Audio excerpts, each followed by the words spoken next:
শিক্ষার্থীরা, তোমাদের বাংলাদেশ ও বিশ্ব পরিচয় পরীক্ষার আর মাত্র কিছুক্ষণ আছে।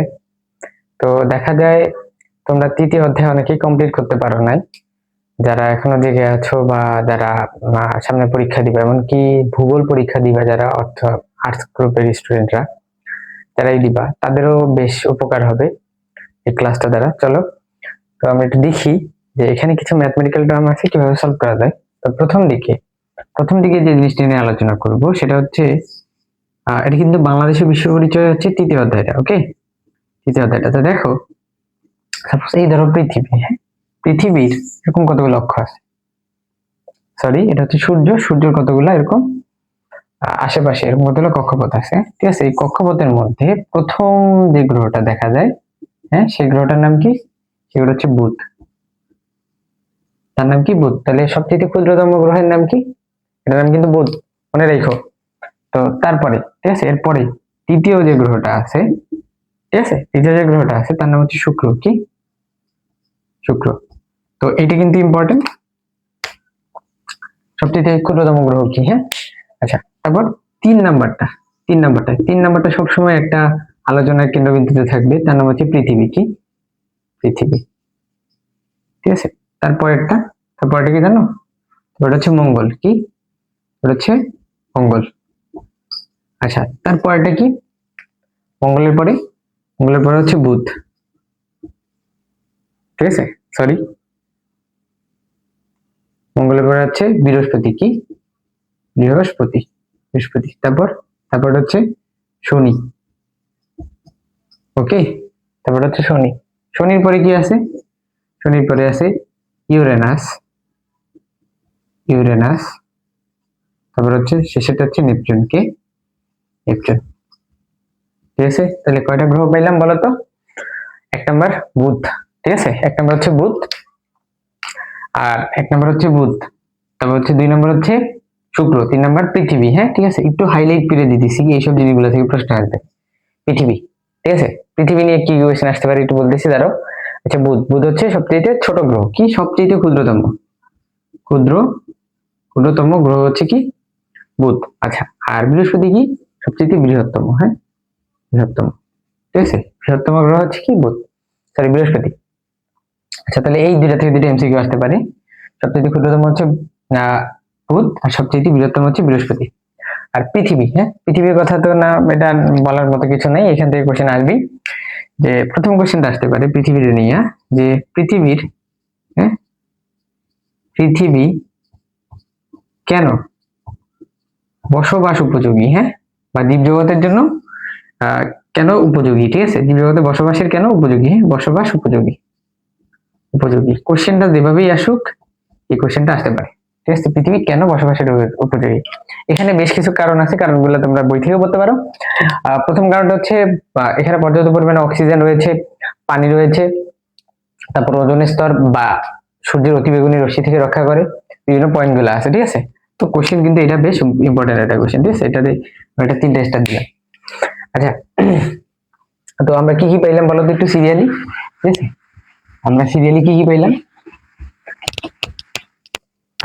হ্যাঁ, প্রথমটা কি? প্রথমটা হচ্ছে বুধ। প্রথম যে গ্রহটা আসছে তার নাম হচ্ছে বুধ, ঠিক আছে। 2 নম্বর কি বলতো? বুধের পরে হচ্ছে শুক্র। কি? শুক্র। তারপর হচ্ছে পৃথিবী। তারপর 3 নম্বর কি আসতেছে বলতো একটু? 3 নম্বর আসতেছে হচ্ছে মঙ্গল। 4 হচ্ছে বৃহস্পতি, ঠিক আছে, বৃহস্পতি। হ্যাঁ, তারপর হচ্ছে শনি,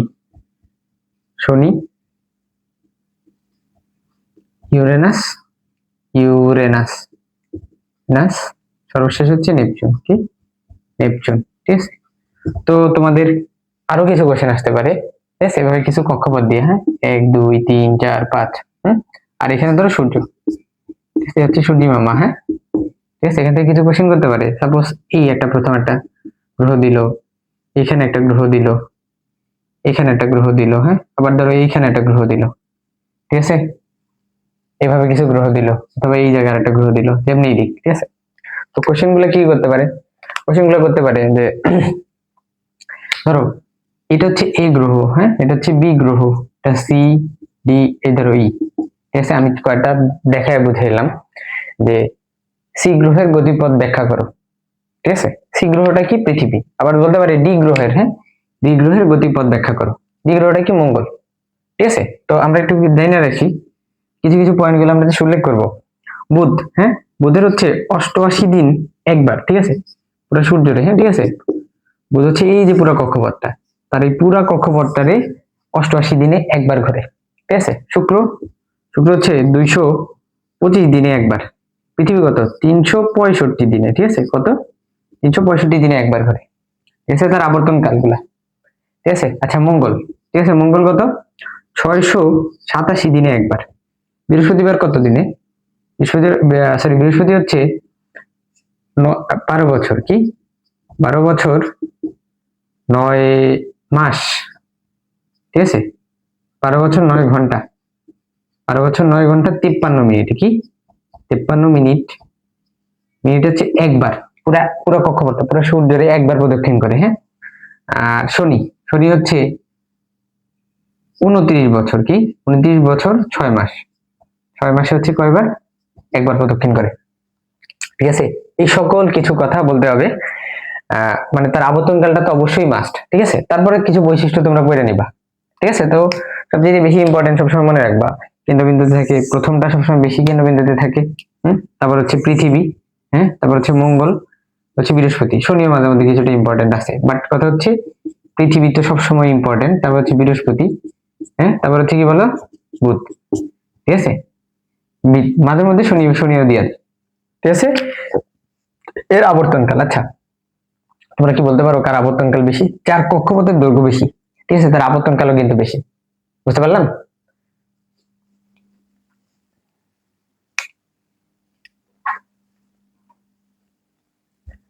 দেখা যায়, যার কক্ষপথের দৈর্ঘ্য বেশি তার কি আবর্তনকালও অনেক বেশি। ঠিক আছে। আচ্ছা, তো চলো এখান থেকে তো কোশ্চেন গুলো কি আসতে পারে? পৃথিবী কেন বসবাস উপযোগী? হ্যাঁ, পৃথিবীর কি করতে পারে? পৃথিবীর গঠন ব্যাখ্যা করতে পারে, বলতে পারে। ঠিক আছে, আমরা মানে এইসব সম্পর্কে একটু জানবো। তাহলে বললাম যে প্রথম কোশ্চেনটা আসতে পারে পৃথিবী কেন বসবাস উপযোগী। আর মঙ্গল, হ্যাঁ, মঙ্গলের বায়ুমণ্ডল কিন্তু লালচে। ঠিক আছে, সরি, যে স্তরটা, হ্যাঁ, তার যে হচ্ছে মানে ভূপৃষ্ঠটা, সেটা কিন্তু একটু লালচে বর্ণের। ঠিক আছে, মঙ্গল কত? সরি, 4 নাম্বারটা কি একটু লালচে বর্ণের। ঠিক আছে, তাই কি এটার মানে এটা পর্যাপ্ত পরিমাণে অক্সিজেন নাই, বিভিন্ন বসবাস উপযোগী যে সকল জিনিসগুলো লাগে, পানি, এসব জিনিসের অভাবের কারণে মঙ্গল বসবাস উপযোগী নাই, কিন্তু 3 নম্বর গ্রহটা কিন্তু বেশ বসবাস উপযোগী। ঠিক আছে, এই কোশ্চেন গুলো আসতে পারে। আচ্ছা, তো চলো এবার হচ্ছে পৃথিবীর, হ্যাঁ, 3 নম্বর গ্রহটা, হ্যাঁ, পৃথিবী থেকে কোশ্চেনটা হচ্ছে, প্রথম কোশ্চেনটা বসবাস উপযোগী কিনা, হ্যাঁ, সেই জিনিসটা জানার প্রথম কোশ্চেনটা। আচ্ছা, দ্বিতীয় কোশ্চেনটা আসতে পারে যে এই যে পৃথিবীটা, হ্যাঁ, এই যে পৃথিবীটা, হ্যাঁ, পৃথিবীর ভূ অভ্যন্তরীণ গঠন। ঠিক আছে, এটা কি ভূ অভ্যন্তরীণ গঠন? পৃথিবীর ভূ অভ্যন্তরে আমরা 3টা টাইপের স্তর দেখতে পারি। ঠিক আছে, কি স্তর বলতো? 3টা টাইপের স্তর। প্রথম স্তরে বলে হচ্ছে অশ্বমণ্ডল। কি মণ্ডল? অশ্বমণ্ডল। ঠিক আছে, অশ্বমণ্ডল, ওকে, অশ্বমণ্ডল। আচ্ছা, 2 নম্বর হচ্ছে, 2 নম্বর যে স্তরটা দেখা যায় তার নাম হচ্ছে গুরুমণ্ডল। কি মণ্ডল? গুরুমণ্ডল, হ্যাঁ। আচ্ছা, 3 নম্বর যে স্তরটা দেখা যায় তার নাম হচ্ছে কেন্দ্রমণ্ডল। কেন্দ্রমণ্ডল। বুঝতে পারলাম? তো এইটার একটা স্লাইস করো, সাপোজ এইভাবে একটা স্লাইস করো যদি, তাহলে স্লাইস করলে এই স্লাইসটা এরকম হবে। ঠিক আছে, এরকম একটা স্লাইস হবে। ঠিক আছে,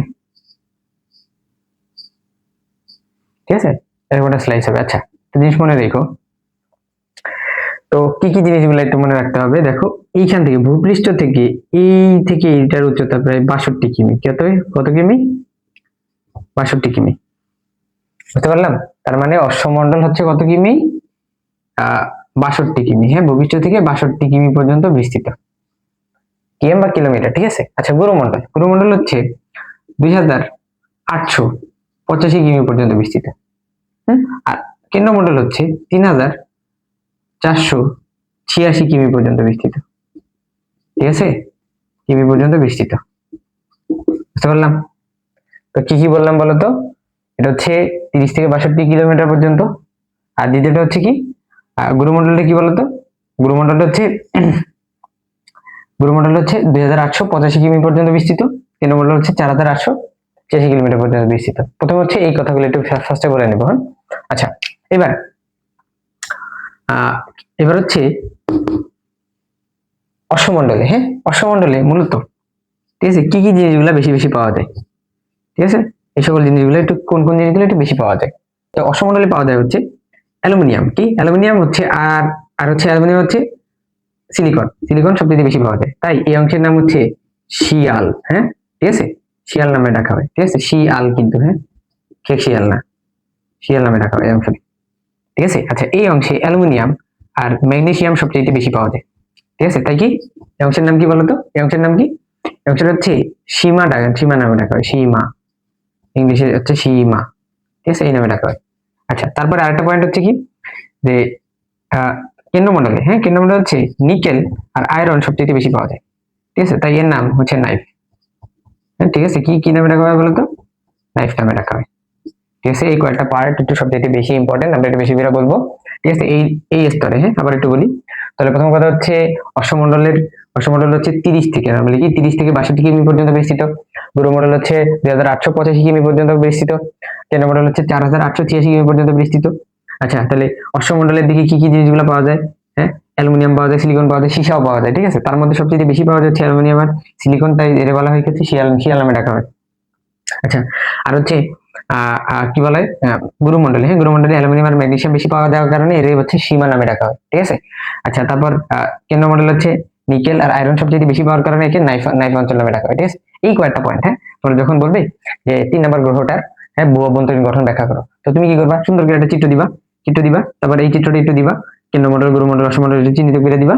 ঠিক আছে, একটু চিহ্নিত করে দিবা, একটু মানে ডার্ক করে দিবা। দুটো চিত্র আঁকার পরে, হ্যাঁ, তারপরে এই 3টা জিনিসের কয়েকটা একটু ব্যাখ্যা দিয়ে দিবি, যথেষ্ট। ঠিক আছে, 3 মার্কের জন্য বেশ যথেষ্ট, এর চেয়ে বেশি কিছু লাগবে না। ওকে, এই হচ্ছে পৃথিবীর ভূ অভ্যন্তরীণ গঠন। ওকে, চলো এবার পৃথিবীর ভূ অভ্যন্তরীণ গঠন দেখার পরে এবার চলো আমরা একটু বেশ কিছু ইম্পর্টেন্ট টপিক নিয়ে আলোচনা করি, যেগুলো হচ্ছে তোমাদের এমসিকিউ তে আসবে এবং শর্ট কোশ্চেনের জন্য তো ইম্পর্টেন্টই। হ্যাঁ, আচ্ছা, সাপোজ এই হচ্ছে তোমাদের পৃথিবী। ঠিক আছে, এটা কি তোমাদের পৃথিবী? আচ্ছা, পৃথিবীর এই উপরের অংশটি বলে উত্তর মেরু। কি মেরু? উত্তর মেরু। ঠিক আছে, আর নিচের অংশটা কি বলে? হ্যাঁ, দক্ষিণ মেরু। কি মেরু? দক্ষিণ মেরু। ঠিক আছে, কি বলে? উত্তর মেরু আর দক্ষিণ মেরু। আচ্ছা, এইখান থেকে, হ্যাঁ, এইখান থেকে তাহলে উত্তর মেরু, এটা কি বলে? দক্ষিণ মেরু। আচ্ছা, এই যে পৃথিবীর, আচ্ছা, এই যে পৃথিবীটা, হ্যাঁ, পৃথিবীর এই কেন্দ্র দিয়া যে রেখাটা কল্পনা করা হয় তার নাম হচ্ছে মধ্যরেখা। কি রেখা? মধ্যরেখা। ঠিক আছে, মধ্যরেখা। আচ্ছা, এই পৃথিবীর, হ্যাঁ, পৃথিবীর এই যে কেন্দ্র, সরি, এই মাঝ বরাবর, হ্যাঁ, মাঝ বরাবর যদি তুমি এটা ভাগ করে ফেলো, ঠিক আছে, এটা একটা উত্তর পাশ হয়, একটা দক্ষিণ পাশ হয়। ঠিক আছে, কি বললাম বলো তো? যদি তুমি এটা ভাগ করে ফেলো, এটা একটা উত্তর পাশ হয়, এটা হচ্ছে কি দক্ষিণ পাশ হয়। হ্যাঁ, এই উত্তর পাশে বলে উত্তর গোলার্ধ। কি গোলার্ধ? উত্তর গোলার্ধ। আর হচ্ছে এই দক্ষিণ পাশে বলে হচ্ছে দক্ষিণ গোলার্ধ। কি গোলার্ধ? দক্ষিণ গোলার্ধ। ঠিক আছে, উত্তর পাশে উত্তর গোলার্ধ, দক্ষিণ পাশে হচ্ছে দক্ষিণ গোলার্ধ। হ্যাঁ, আচ্ছা, তো এরকম, ঠিক আছে, এরকম এই যে রেখাগুলা, হ্যাঁ, এই যে রেখাগুলা, হ্যাঁ, এই রেখাগুলার আমরা এক হিসাবে বলতে পারি অক্ষরেখা। কি রেখা? অক্ষরেখা। ঠিক আছে, এইগুলোর বলতে পারি কি অক্ষরেখা। হ্যাঁ, অক্ষরেখা কি একটা বিন্দু থেকে, একটা পয়েন্ট থেকে কি আমাদের কৌণিক দূরত্ব নির্ণয় করতে হেল্প করে। আচ্ছা, তো তো একটুখানি দেখি, আমরা আবার একটু আঁকতেছি। হ্যাঁ, আবার একটু আঁকতেছি। এই হচ্ছে আচ্ছা আমাদের পৃথিবীটা। ঠিক আছে, এই হচ্ছে আমাদের কি পৃথিবীটা। ঠিক আছে, আচ্ছা, তো পৃথিবীর এই যে মেন রেখাটা, হ্যাঁ, এটা বলে হচ্ছে, দেখলা, দুইটা অক্ষরেখার মানে পৃথিবীর দুইটা সমান ভাগে ভাগ করার জন্য যে রেখাটা আঁকা হয়েছে, হ্যাঁ, সেই রেখাটা বলতে পারো আমরা বিষুবীয় রেখা। ঠিক আছে, আচ্ছা, আর উপরের অংশ বলে উত্তর গোলার্ধ, নিচের অংশ বলে কি দক্ষিণ গোলার্ধ। আচ্ছা, এই রেখা থেকে তুমি যদি এই দিকে কত 23.5, হ্যাঁ, কত 23.5 ডিগ্রি, আর এদিকে হচ্ছে কত? এটা হচ্ছে 23.5 নিচে। ঠিক আছে, 23.5 যদি উপরে যাও, এটা বলে হচ্ছে কর্কট ক্রান্তি। কি? কর্কট ক্রান্তি। আর নিচেরটারে বলে মকর ক্রান্তি। কি ক্রান্তি? মকর ক্রান্তি। ঠিক আছে, এগুলো বেশ বিখ্যাত কিছু রেখা, কিছু অক্ষাংশ। আচ্ছা, ঠিক আছে, আচ্ছা, এটা হচ্ছে 66.5, হ্যাঁ, এটা বলে সুমেরু বৃত্ত। কি? সুমেরু বৃত্ত। আর নিচের অংশটা বলি হচ্ছে কুমেরু বৃত্ত। কুমেরু বৃত্ত, ঠিক আছে। কত? নিচে হচ্ছে 66.5, ঠিক আছে, 66.5, ঠিক আছে। তাহলে কি প্রথম যে মানে বিখ্যাত অক্ষাংশ যেটা হচ্ছে 63.5, এটা বলে কর্কট ক্রান্তি। আর দ্বিতীয় বিখ্যাতটা হচ্ছে কি 23.5, হ্যাঁ, মকর ক্রান্তি। কি ক্রান্তি? মকর ক্রান্তি। আর উপরের দিকে আরেকটা আছে যে 65.5, সেটা বলে সুমেরু বৃত্ত, নিচের অংশ বলে কি কুমেরু বৃত্ত। হ্যাঁ, আচ্ছা, এই কটা পয়েন্ট আমাদের একটু দরকার ছিল, তাই আমরা একটু শিখে নিলাম। আর একটা কথা হচ্ছে মূল যে মধ্যরেখা উত্তর মেরু থেকে দক্ষিণ মেরু, ঠিক আছে, এই উপরের অংশ উত্তর মেরু থেকে দক্ষিণ মেরু পর্যন্ত একটা যে রেখা কল্পনা করা হয়েছে, যেটা পৃথিবীর কেন্দ্র দিয়ে যায়, এটা হচ্ছে যুক্তরাজ্যের লন্ডন শহরের গ্রিনিচি মান মন্দিরের উপর দিয়ে আর কি রেখাটা গেছে, ঠিক আছে। এই রেখাটার নাম কি হচ্ছে মূল মধ্যরেখা, মূল মধ্যরেখা। আচ্ছা, যাক। তো এখন আমরা যে জিনিসটা শিখতে হবে আমাদের মেইন, ঠিক আছে, এগুলা জাস্ট কিছু পয়েন্ট, হ্যাঁ, হালকা পাতলা লাগবে, বাট আমাদের যে জিনিসটা শেখা লাগবে সেটা হচ্ছে, হ্যাঁ, তাকদিমা রেখা, ঠিক আছে, উত্তর মেরু থেকে দক্ষিণ মেরু পর্যন্ত, হ্যাঁ, ঠিক আছে, এই মূল মধ্যরেখার পাশে এই যে আমরা যে রেখাগুলো কল্পনা করি, ঠিক আছে, এটা কিন্তু কি একটা রেখার একটা সমান্তরাল না, ঠিক আছে। এই রেখাগুলোর বলি হচ্ছে কি তাকদিমা রেখা, ঠিক আছে। তাহলে কি উত্তর মেরু থেকে দক্ষিণ মেরু পর্যন্ত কল্পিত এই রেখাগুলোর নাম কি হচ্ছে বলতো?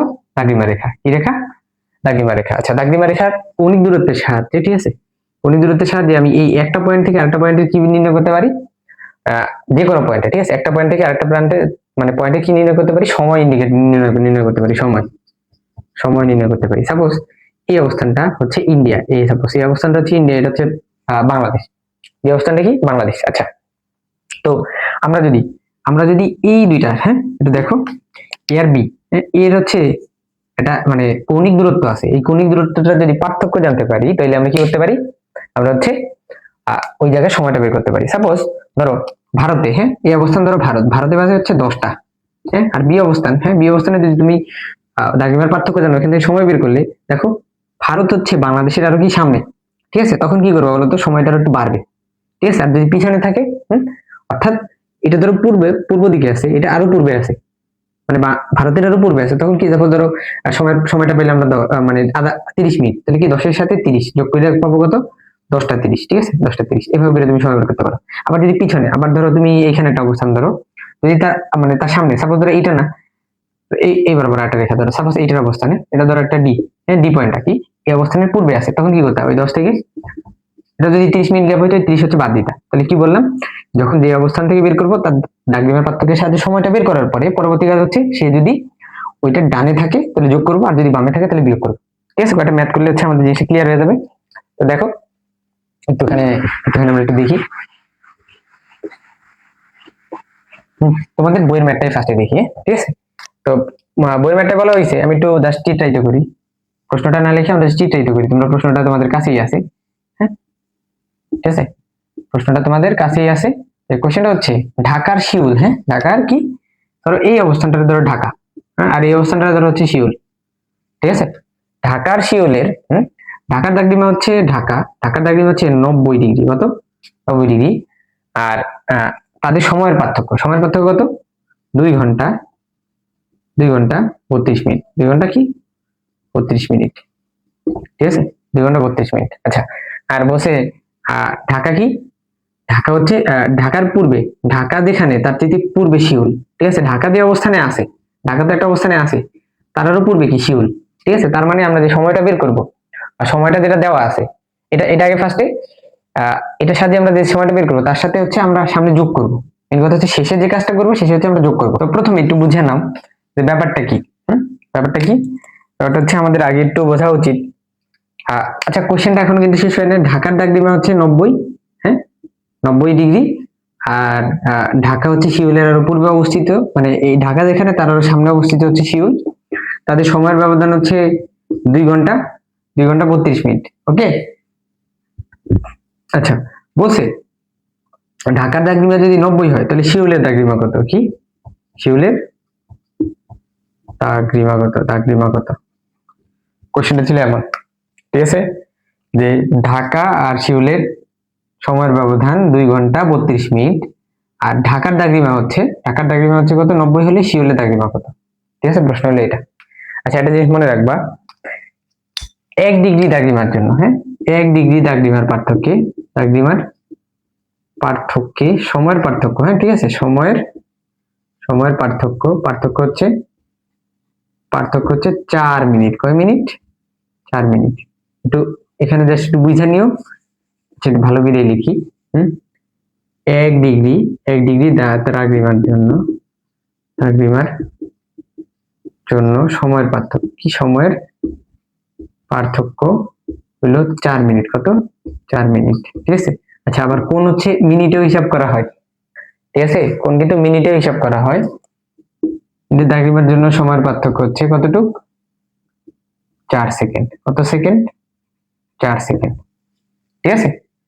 দেখো ষাটমূলক পদ্ধতিতে কোন কিন্তু মিনিটেও আছে, মিনিট কিন্তু ওই মিনিট না, সময়ের সেকেন্ড ওই মিনিট না, ঠিক আছে।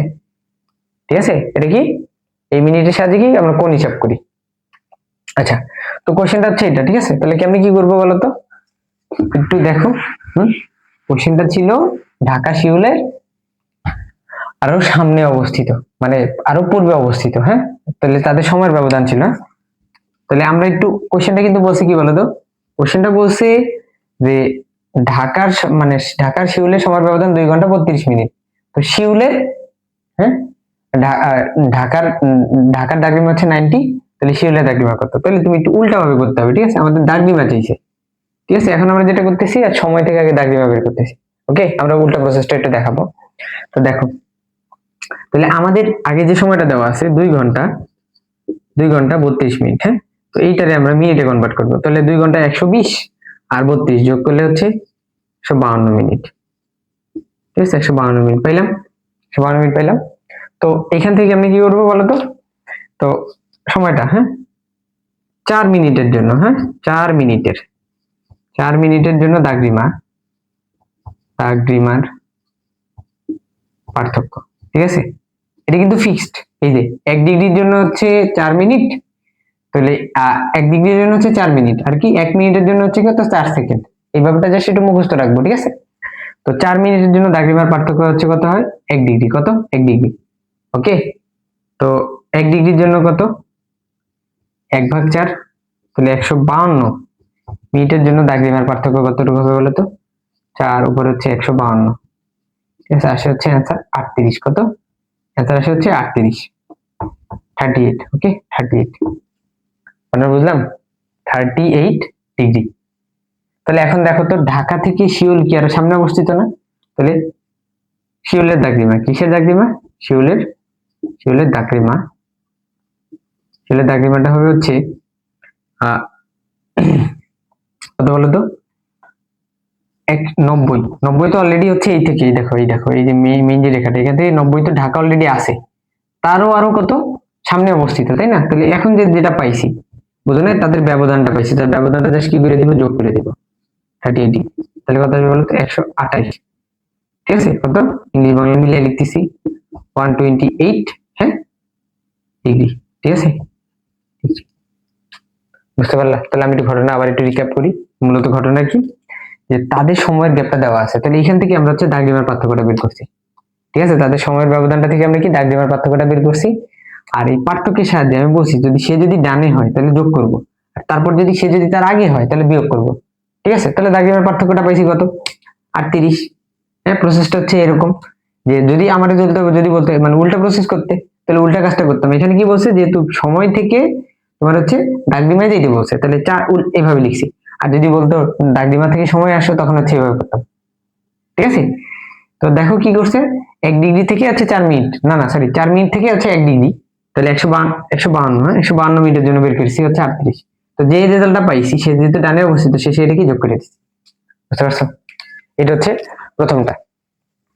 আচ্ছা চলো, উল্টা রিপিটটা হচ্ছে এরকম, যে ধরো, হ্যাঁ, হচ্ছে পৃথিবী, ঠিক আছে। পৃথিবী, আচ্ছা, পৃথিবীর এইখানে হচ্ছে ঢাকা, কি হচ্ছে ঢাকা, আর হচ্ছে শিউল, এদের এদের সময়ের ব্যবধান কি, সরি, এবার দাগরিমার ব্যবধান কি, দাগরিমার ব্যবধান হচ্ছে 38। কত? 38 ডিগ্রি, বুঝলাম। দাগরিমার পার্থক্য হচ্ছে 38 ডিগ্রি। এবার তোমার কোশ্চেন করছে ঢাকায় স্থানীয় সময়, ঠিক আছে। ঢাকায় স্থানীয় সময় 12টা, কি 12টা, আচ্ছা 12টা না দিয়ে 10টা দিই, 10টা হলে, হ্যাঁ, শিউলে সময় কত? ঠিক আছে, কোশ্চেনটা আমি বানাই দিছি। প্রথম কথা হচ্ছে ঢাকা স্থানীয় সময় 10টা হলে শিউলের সময় কত। এখন আগে দেখবা শিউল কি ডানে না বামে অবস্থিত? অবশ্যই ডানে। যদি বামে থাকতো, হ্যাঁ, তাহলে অবশ্যই কি করতাম বলতো? বিয়োগ করতাম। আর একই মানে ওই আরো সামনে থাকলে হচ্ছে যোগ করবো। ভারতে হচ্ছে 9টা 30 বাজলে বাংলাদেশ আর ভারতের সময় পার্থক্য যদি 30 মিনিট হয়, তাহলে আমরা কি করব? ভারতের সময় থেকে যদি আমরা বাংলাদেশ সময় বের করতে চাই, ভারতের সময়ের সাথে আমরা 30 যোগ করে দিব। আর যদি তার আগের দেশ হইতাম আমরা, তখন আমরা ধরো পাকিস্তান হইতাম, তাহলে কি করতাম? ভারতের সাথে কি পাকিস্তানের সময়টা ব্যবধানটা একটু বিয়োগ করে দিতাম, তাহলে কি আমরা আগের সময়টা পাইতাম। ঘটনা বুঝলা? সাপোজ ভারতে আসি আমরা, বাংলাদেশ ওই পাশে, তাহলে কি করবো? ভারতের সাথে সময়টা যোগ করে বাংলাদেশের সময় পাবো।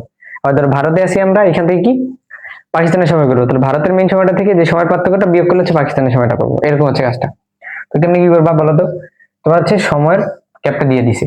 আচ্ছা, এটা গ্যাপটা না দিয়ে এমন বলতো, যদি সাপোজ বাংলাদেশের দ্রাঘিমা হচ্ছে 90 ডিগ্রি, হ্যাঁ, আর সিউলেরটা হচ্ছে 128 ডিগ্রি, ঠিক আছে, 28 ডিগ্রি, তাহলে কিন্তু আমরা এই দুইটা বিয়োগ করে আগে পার্থক্য বের করে নিতাম। বুঝছো? এই 38 ডিগ্রিটা পার্থক্য বের করে নিতাম। তো প্রসেসটা কি? 1 ডিগ্রি দ্রাঘিমার জন্য সময়ের পার্থক্য হচ্ছে কত? 4 মিনিট। কত মিনিট? 4 মিনিট। হ্যাঁ, তাহলে 1 ডিগ্রির জন্য কত? 4/1। হ্যাঁ, তাহলে কত বলতো? 38 ডিগ্রি। 38 ডিগ্রি দ্রাঘিমার পার্থক্যের জন্য সময়টা হবে কত? 4 গুণ 38 সমান সমান হচ্ছে কত? 152। কত? 152। ঠিক আছে, এবার এটা ঘন্টায় কনভার্ট করো বলতো। ঘন্টায় কনভার্ট করলে কত আসে বলতো? যে 120, 2 ঘন্টা কত? 2 ঘন্টা, হ্যাঁ, কত? 38 মিনিট, সরি 32 মিনিট।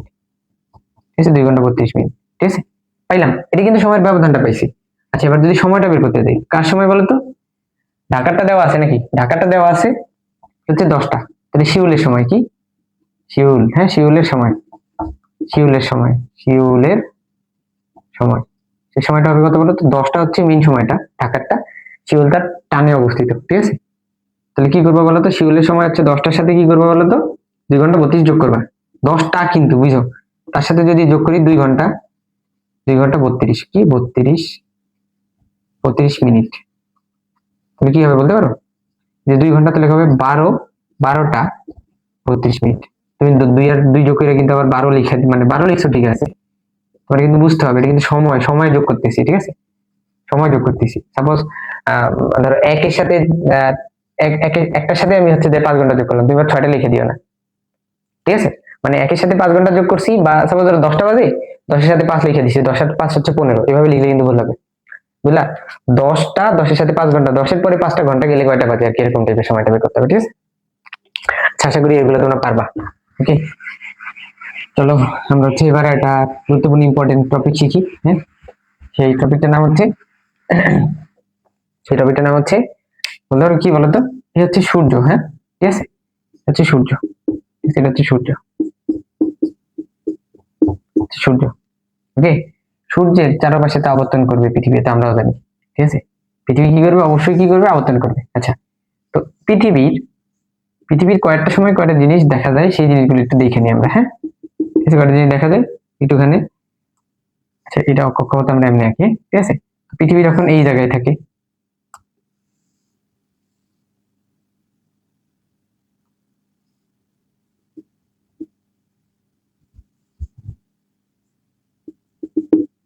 আচ্ছা, কিছু কিছু ডেট গুলো বেশি ইম্পর্টেন্ট। প্রথম হচ্ছে 21 জুন। কত? 21 জুন।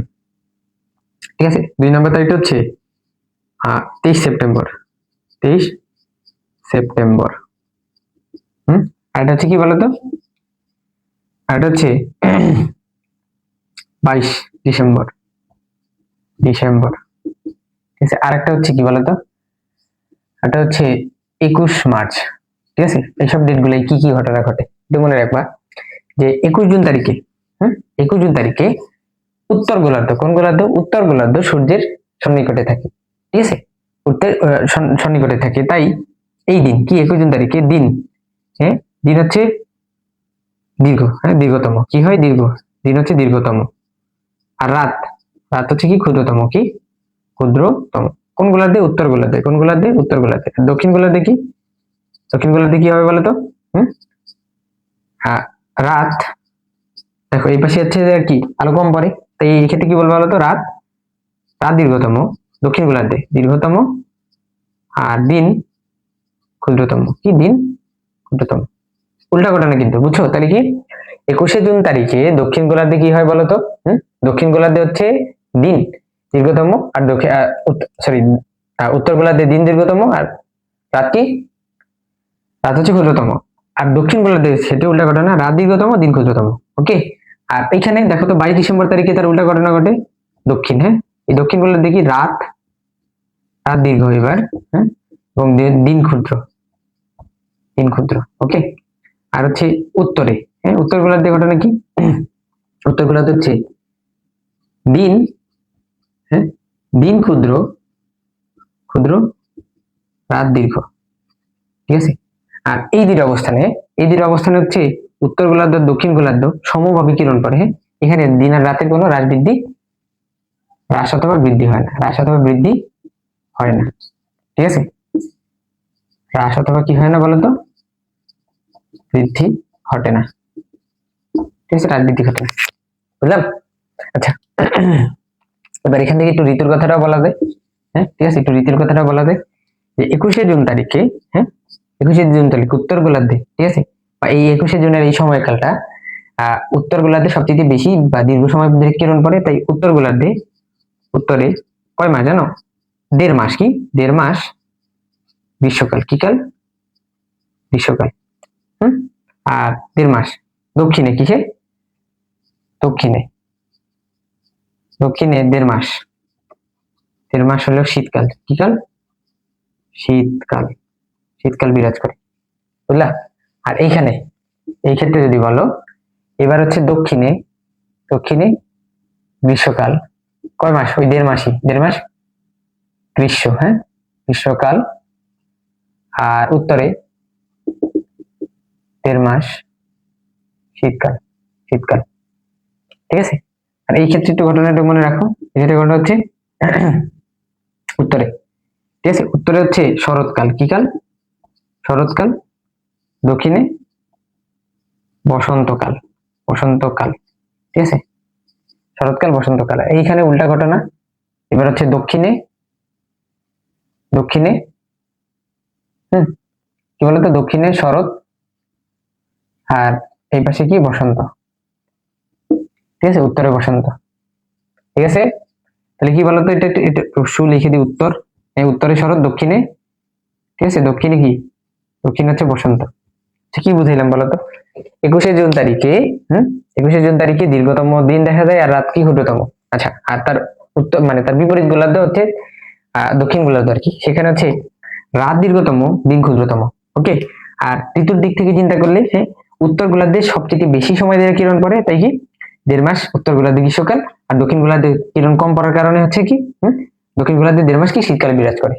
ওকে, আচ্ছা, আর এইখানে, এইখানে এই জায়গায় ঘটনা কি, যে উত্তর গোলার্ধে, উত্তর গোলার্ধে আর এখানে সমভাবে কিরণ পড়ার কারণে উত্তর গোলার্ধে এই সময় কি, উত্তর গোলার্ধে হচ্ছে শরৎকাল চলে, দক্ষিণে কি চলে, বসন্তকাল, কি কাল, বসন্তকাল। আর এই ক্ষেত্রে দেখো তো 22 ডিসেম্বর তারিখে, 22 ডিসেম্বর তারিখে হচ্ছে কি কি ঘটনা দেখা যায়, তারিখগুলো একটু মনে রাখো। ঠিক আছে, এই 23 সেপ্টেম্বর, হ্যাঁ, 21 জুন, হ্যাঁ, তারপর কি বলতো 22 ডিসেম্বর, হ্যাঁ, তারপর হচ্ছে কত 21 মার্চ। ঠিক আছে, আচ্ছা, 22 ডিসেম্বর কি ঘটনা হচ্ছে, দীর্ঘতম, দীর্ঘতম রাত দেখা যায় দক্ষিণ গোলার্ধে, আর দিন হচ্ছে কি ক্ষুদ্রতম। ওকে, আর উত্তর গোলার্ধে তার উল্টা ঘটনা, হ্যাঁ, দিন হচ্ছে ক্ষুদ্রতম, রাত হচ্ছে দীর্ঘতম। ঠিক আছে, ঠিক আছে, বুঝলা, উল্টা ঘটনা কিন্তু। আচ্ছা, আর এখানে দেখো, আর ঋতুর ক্ষেত্রে কি বলতো, এবার হচ্ছে দক্ষিণ গোলার্ধে হচ্ছে কি 1.5 মাস, কি দক্ষিণে সাউথে, হ্যাঁ, দক্ষিণে 1.5 মাস গরম, গ্রীষ্মকাল, কি গ্রীষ্মকাল, হ্যাঁ, আর নর্থে কি, উত্তরে হচ্ছে কি 1.5 মাস শীতকাল, শীতকাল। একটু আগে যা ঘটছে তার উল্টা ঘটনা। আর এইখানে, এখানে হচ্ছে দক্ষিণে এবার শরৎকাল, হ্যাঁ, উত্তর কি বসন্তকাল। আচ্ছা, শেষ। এইসব পয়েন্ট গুলা থেকে ঋতুর পরিবর্তন, হ্যাঁ, এগুলো কিন্তু বেশ আসতে পারে। ঠিক আছে, এবার হচ্ছে জোয়ার ভাটা, হচ্ছে জোয়ার ভাটাটা দেখি, এই চ্যাপ্টারের লাস্ট টপিক জোয়ার ভাটা। জোয়ার ভাটার ঘটনা কি, হ্যাঁ, দেখো, আচ্ছা, এই হচ্ছে পৃথিবী। ওকে, ঠিক আছে, এটা কি, এটা হচ্ছে আমাদের পৃথিবী, এই হচ্ছে পৃথিবী। আচ্ছা, চন্দ্রের আকর্ষণের কারণে, তার বলতো চন্দ্রের আকর্ষণের কারণে পৃথিবীর এই যে জলরাশি গুলা, হ্যাঁ, এই একটু ওই উপরের দিকে, উপরের দিকে হচ্ছে ফুলে ওঠে। আচ্ছা, তাহলে জোয়ারের প্রকারভেদের মধ্যে একটা জিনিস হচ্ছে, চন্দ্র যখন এটা টান দেয়, চন্দ্রের হচ্ছে ওই যে জলরাশি গুলো টান দেয়, হ্যাঁ, তাহলে সব পানিগুলো দেয় এই জায়গায় গিয়ে করিতে হয়, হ্যাঁ? তাহলে এই জায়গাটা বলি আমরা জোয়ার, কি জোয়ার, হ্যাঁ। এই জোয়ারের একটা নাম আছে মুখ্য জোয়ার, কি মুখ্য জোয়ার, ঠিক আছে, মুখ্য জোয়ার। আর উল্টা পাশে, হ্যাঁ, উল্টা পাশেও কি দেখা যায়, এটা হচ্ছে মানে এই স্থলভাগের সাথে লাগিয়ে থাকে, মানে যুক্ত হয়ে থাকে, এই কারণে বলে আমরা গৌণ জোয়ার। কি জোয়ার? গৌণ, গৌণ জোয়ার, ঠিক আছে, গৌণ জোয়ার, বুঝলা? আর এই পাশটা তখন ভাটা, এই পাশটাও কি তখন ভাটা, বুঝতে পারলে? এই পাশটাও কি ভাটা। আচ্ছা, এবার আরেকটা জিনিস, তাহলে জোয়ারের প্রকারভেদ গুলো আমরা পড়তেছি, ঠিক আছে। তাহলে জোয়ারের প্রথম মুখ্য জোয়ার আর গৌণ জোয়ারটা পাইলাম। আচ্ছা, এবার ঘটনা হচ্ছে যে কি বলে, হ্যাঁ, ভরা কাটাল আর মরা কাটাল, হ্যাঁ। তাহলে জোয়ারের প্রকারভেদ হচ্ছে চারটা। এক হচ্ছে মুখ্য জোয়ার, গৌণ জোয়ার, হ্যাঁ, মুখ্য জোয়ার গৌণ জোয়ার দেখলাম। আচ্ছা, আরেকটা হচ্ছে ভরা কাটাল, আছে মরা কাটাল, হ্যাঁ, ঠিক আছে। আচ্ছা দেখো, এই ক্ষেত্রে ভরা কাটাল কখন? ধরো অমাবস্যার সময়, ঠিক আছে, অমাবস্যার সময় হচ্ছে চাঁদ আর সূর্য, কি চাঁদ আর সূর্য একই সাথে অবস্থান করে, ঠিক আছে, একই দিকে অবস্থান করে, ঠিক আছে। তো এখন একদিকে চাপ তো টান দিতেই আছে পানিতে, হ্যাঁ, ঠিক আছে, আবার কি তার সাথে সূর্য, হ্যাঁ, সূর্য টান দেয়, ঠিক আছে। এটা বলে ভরা কটাল, কি ভরা, ভরা কটাল, ঠিক আছে। আবার কি, আবার আবার আবার দেখো পূর্ণিমা তিথিতে এ হচ্ছে আবার পৃথিবী, হ্যাঁ। এবার হচ্ছে চাঁদ একদিক দিয়ে টান দেয়, হ্যাঁ, এই সময় হচ্ছে সূর্য একদিকে আর হচ্ছে চন্দ্র আরেকদিকে অবস্থান করে, ঠিক আছে। তাহলে দুইটার প্রবল আকর্ষণের ফলে এক প্রকার জোয়ার হয়, হ্যাঁ, এটাও কি ভরা কটালের মধ্যেই পড়ে, ঠিক আছে। এটাও কি ভরা কটাল, ভরা কটাল, ঠিক আছে।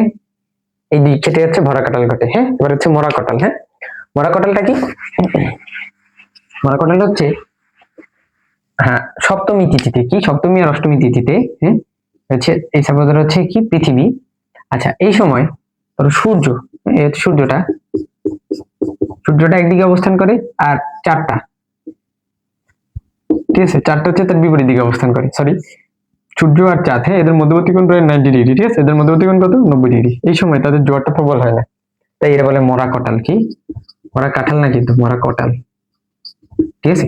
তো এখান থেকে তোমাদের একটা কোশ্চেন মাস্ট আসবে, মাস্ট আসবে বলতে এই চ্যাপ্টার থেকে কোশ্চেন আসলে একটা কোশ্চেন আসবে যে দৈনন্দিন জীবনে, কি দৈনন্দিন জীবনে জীবনে অথবা বাংলাদেশের অর্থনীতিতে, কি বাংলাদেশের অর্থনীতিতে এই জোয়ারের ভূমিকা কি, হ্যাঁ। আর একটু আগে যে প্রশ্ন ঋতুর পরিবর্তন বা বার্ষিক গতির ভূমিকা কি, এসব সম্পর্কে তোমরা কিছুটা পড়ছো, আমরা জাস্ট কোশ্চেন গুলো ধরাই দিয়ে দিয়েছি যে আহ্নিক গতি, বার্ষিক গতির ভূমিকা কি, এই কোশ্চেন গুলো আসতে পারে। তারপর হচ্ছে ঋতুর পরিবর্তন, হ্যাঁ, বার্ষিক গতির ফলে ঋতুর পরিবর্তন ঘটে, ভূ অভ্যন্তরীণ গঠন ব্যাখ্যা করো। তারপর হচ্ছে দাগদিমার পার্থক্য থেকে এরকম একটা কোশ্চেন আসতে পারে। তারপর হচ্ছে জোয়ার ভাটার ক্ষেত্রে দৈনন্দিন জোয়ার ভাটার প্রভাব, হ্যাঁ, কোনো দেশের অর্থনীতিতে জোয়ার ভাটা কি প্রভাব ফেলে, এই সকল কোশ্চেন গুলো আসতে পারে, ঠিক আছে। বেস্ট অফ লাক, ভালো করে পরীক্ষা দিও।